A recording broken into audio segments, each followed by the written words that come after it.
One of the events that we used to host every year on our farm was what we call a pizza and weed party. And Rachel cleverly chose the name. The idea was that we would attract college students to come out and weed our farm. And then they'd get pizza afterwards. And we did this for a number of growing seasons. And it was always a funny event. And one pizza and weed party that we'll never forget happened on a windy afternoon. And we had gone out to prepare the greenhouse to be weeded. We'd gone in the house to take a rest. And it was about time for the party to begin. And the wind started to pick up. And a slight breeze turned into a gale force wind. And it wasn't too long for Rachel heard a thunk. And she ran to the window to look what happened. She called me over and she said, "Hey, you better come check this out." And it happened to be a greenhouse on our roof. We had a straight line wind that just picked the sucker up and slammed it into the roof of our barn. And this is one of our first tunnels. We were just doing some experimenting with movable greenhouses. And the joke we always have is that it worked. The greenhouse moved. However, it was humiliating. It was a humbling event. And it certainly gave those college kids something to do. We spent all evening deconstructing the greenhouse, getting it off the roof. And however, it was indicative to us that we needed to think more carefully about our farm, about our farming systems, and about the direction we were headed. And in reality, we had both grown up doing some type of food production. Rachel grew up doing large-scale canning. Both grew up in Mennonite families. And her family always put up a lot of food in the summer. And it was always very important to her. And I had grown up on a corn and soybean farm. And mass production was the way you farmed. You grew one or two crops, and you grew as many of that one or two crops as possible. And in fact, we grew up not too far from Earl Butts, who was President Nixon's Secretary of Agriculture. And he was famous for saying, "Get big or get out." And that was just a way of thinking in the community that I grew up in. You grow your business by growing more, by renting more land, purchasing more land, putting up more grain bins. You grow your business by getting bigger all the time. And that's how U.S. agriculture, that's the whole mindset in U.S. agriculture. You get big all the time. And that's how I started. That's what we started our farming. We're the thinking that, hey, we'll start with, half acre, maybe a small urban, but eventually we're going to have several hundred acres and make ourselves a real farm, get bigger every year. However, the greenhouse on the roof told us that wasn't exactly working. There was a lot of chaos in those early years that we had to tend to. And it was a friend of ours who was also a CSA customer who introduced the idea of lean to us. And he sent an email to us back in 2011. And he said, "Hey, we've been using this lean system. This is Japanese management and production system in our aluminum trailer factory. And it's been working out pretty well for us. We're pretty happy with it. And I wonder if it couldn't work on your farm too." Steve Brennan was his name. And I will admit, we were skeptical to begin with. And we didn't give him a quick reply to the email. We had to think that one over. Because a lot of people give farmers advice. At least anyhow, a lot of people would come to us. People love to tell farmers what to do. Have all kinds of ideas for how to grow food. And we can't just take every advice that comes our direction. However, this was a unique opportunity to think about our farm in a different kind of a way. And so eventually we conceded and said, okay, we'll do it. However, we had to address some ethical questions first. For instance, did we want to turn our farm into a factory? Because isn't that the whole idea behind the lean system? You just work harder, work faster, streamline everything. And is that really what we set out? We didn't want to really design our farm. We didn't really get into farming to engage in that type of fast-paced work and stressful life environment. And second, when Steve is able to maximize his fixed costs, one of the principles at the heart of lean, maximize fixed costs, get the most out of your buildings, most out of your land. And when you apply that kind of thinking to agriculture, there are problems that come up. For instance, does that mean stuff as many hogs as possible into the hog house? We were raising hogs at the time. Does that mean just grow as much corn, throw as much nitrogen on your land as possible, get as many bushels per acre as possible, no matter what it takes? And so we wondered if actually lean thinking wouldn't send us in the wrong direction. However, he convinced us to give it a try, and here's what the reason is. He said it comes down to a simple equation. And it's a very powerful formula, and this formula is at the heart of lean, which is eliminated waste equals capacity. I'll say that again. Eliminated waste equals capacity. And so if you can shave just 1 hour per week over a 20-year period, you're going to free up 8 months of time. If you can shave 4 hours a week, you can take a year off every 10 years. And so lean is a way to dramatically grow profits without these large investments. And like I said, I'd grown up with the mindset that to grow a business, you have to invest in it. More grain bins, bigger tractor, more land. And the problem is that many businesses in the U.S. get addicted to growth through expansion by acquiring more, producing more. And I'm not saying that's wrong. At some point, it doesn't hurt a business to acquire more customers and produce more. However, what lean says is there's another way to grow a business, and that's through process improvement, by freeing up capacity and getting rid of excess waste. And so one of my favorite simple definitions of lean is from Taiichi Ohno, who helped design the lean system at Toyota. And Toyota is seen as a model of lean thinking and lean production. He said, all we're doing is looking at the timeline from the moment the customer gives us an order to the point when we collect the cash. And we're reducing that timeline by reducing the non-value added waste. They said that one more time. He said, all we're doing is reducing the timeline, compressing the timeline from the moment the customer gives us an order to the point at which we collect the cash. We're reducing the timeline by removing the non-value added waste. The thing I like about this thinking is that it puts the onus on the business manager to eliminate waste as a way of freeing up capacity to add more value. When you just balloon your business, when you just grow a business, you often grow the waste along with the value adding. And what this says is that if you target the waste, focus on the waste, then that's a legitimate way to grow a business without expansion. At the time, we didn't have a lot of money to invest in our business. When that greenhouse landed on the roof, we had just moved to our new farm. Let me back up a couple years, say that we graduated from college, poorest church mice, and we farmed for a couple years in sort of a communal farm with friends. 6 of us went out to a small farm in Millersburg, Indiana, and we rented a couple acres of land, and we shared, and we grew food, took it to this booth at the farmer's market, and we split all the profits. We all made maybe a couple $100 by the end of the growing season. And we did this for 2 growing seasons, enough to tease us into the profession. And then once Rachel and I married, we moved into a small house in Goshen, Indiana, college town, about 40,000, and we began urban farming. We farmed the yard next to our house, which happened to have been a clay bottom tennis court, and hence the name Clay Bottom Farm. And we rented other plots around town. In the meantime, we were working on part-time. We had other part-time work, working in the school system, did some construction. And it was sort of working. I remember that first growing season, we netted about 5,000.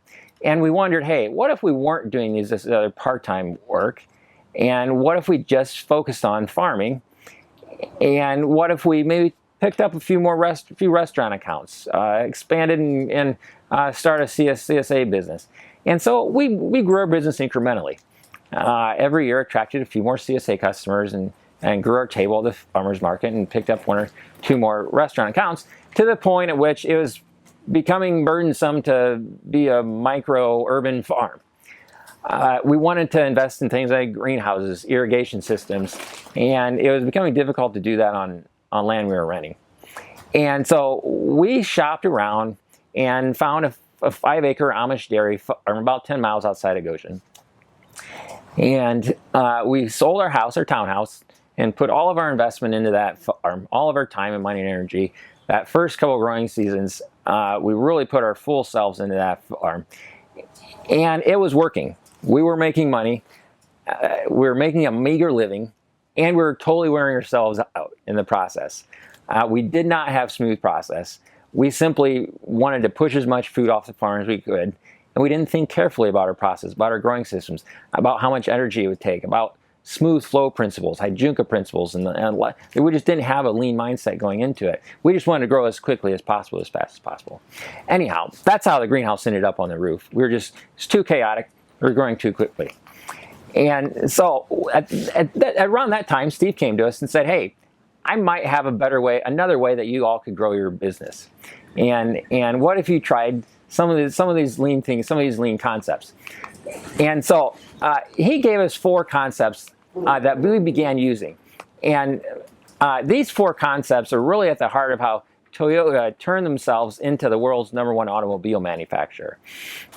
Keep in mind that World War II had devastated Japan. And Toyota had no market for their vehicles in the beginning. They had these massive auto manufacturers using Henry Ford's streamlined processes here in the U.S. to compete against.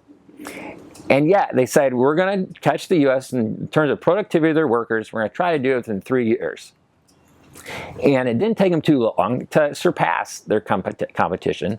And for a long time, become held the title of the world's #1 auto manufacturer. And so the 4 principles at the heart of the Toyota system were these. Number 1, get ruthlessly organized. And they have this 5S system. That'll be part of the online course. That essentially amounts to be ruthless. Get rid of anything non-essential to value-adding work. Then next, number 2, is let's precisely identify value. And let's get this information from our customers. Let's not make it up ourselves. And so they went an extra step beyond their competition to identify the precise types of vehicles their customers were wanting. And let me give you just one quick example. When it came time to redesign the 2005 Toyota Sienna, Toyota sent an engineer over to the US and Mexico and Canada. And Toyota wanted that engineer to precisely identify value, to drive many in all parts of the US, Canada, and Mexico, and identify how people in this market were using vehicles, what they valued out of their vehicles. And so just a couple of examples. He noticed that in the western parts of the US and Canada, we drive long distances. That's just cultural habit here. It's not a cultural habit in Japan. Japan's a small island. They don't spend 10 hours on the road very often. And we do here, however. And so he saw that people would really value having things like beautiful flip-up consoles to set hamburgers. There are something like 500 cup holders now in the Sienna. And these are ideas that he picked up through direct observation over here. And then also, he went to Ann Arbor, Michigan, and stood in the parking lot of a Home Depot. And he just wanted to see how people were using their vans. And the thing he noticed is that this culture here, we're very, very do-it-yourselfer culture. And so we're going to use our vans to take kids to soccer practice on Wednesday evening. We're going to remodel the bathroom on Saturday afternoon. And everything here, too, is in 4 feet by 8 feet dimensions, or plywood, drywall, a lot of building materials. And you notice that people just could not get their 4 by 8 sheets of whatever into the vans. They'd have to strap them to the roof or bungee the back hatch or somehow find a workaround. And so he immediately told designers that, hey, we need to get a 4 by 8 sheet of whatever into the next model of Toyota Sienna we produce. And sure enough, if you own a Sienna after that point in time, in fact, if you own any minivan after that point in time, then the odds are likely you'll be able to get a 4 by 8 sheet of whatever in it. And it's because the Japanese auto manufacturers were taking the extra step that we weren't taking over here to precisely identify what people wanted out of their vehicles. Okay, so the third point Toyota used was cutting out the MUDA. MUDA would be a term that we generally refer to as waste. It's a little more nuanced than that. Waste is anything that's not directly in the service of adding value for the customer. And it's a more nuanced concept, and I'll get into the nuances a little later. And fourth was to practice KAIZEN, continuous improvement. And so every year, could could we get even more organized, get rid of even more non-essential items from the workplace? Every year, could we even more precisely identify value from our customers, get to know them even more, and produce products that even more closely match what they want? And every year, could we cut out even more waste from our production system? And Tichy, Ono, and Toyota, they identified 7 types of waste in production environments. And by the way, these are universal. Any size and type of farm, you'll find those 7 wastes. And so we decided that these might be principles we could use on our farm. And we began with the 5S system, and ruthlessly getting rid of tools we didn't need. And then we went around and talked to our customers, identified value. We cut out lots of waste. And that is essentially how we turned our farm in a new direction. And so that we were able to actually contract the size of our farm to the point at which, instead of using all 5 acres, we had contracted to the point where we were using less than 1 acre. And we got rid of more than half the tools we owned. We cut our the cost of production every year, and yet our profits went up every year. And so by using the lean system, we were able to actually grow our business and contract the size of our business at the same time. What that meant was that we had a more manageable business. We were happier on the farm, our workers were happier, and we were more profitable at the same time. Now, this makes it sound like lean was a bit of a savior coming in and rescuing us. And to avoid exaggeration, I want to make the point that we grew up as Mennonites, and we had, it's in our DNA not to waste anything.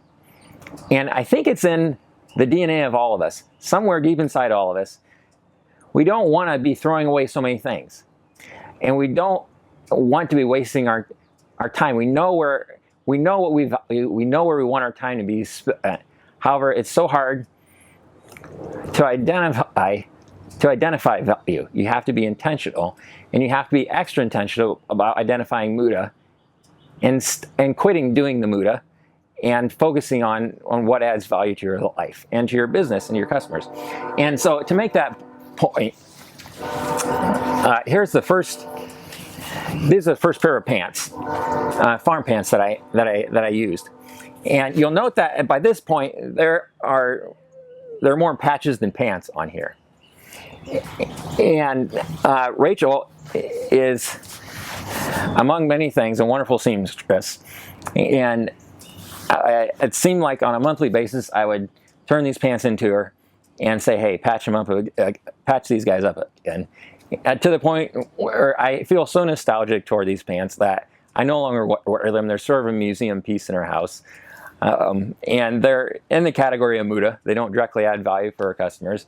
But I'm not going to get rid of them because they to me illustrate a value that's so important, which is, let's identify what is truly valuable to us. Let's care for the things in our lives. And let's stop acquiring too much and doing too much. And let's focus on what really counts.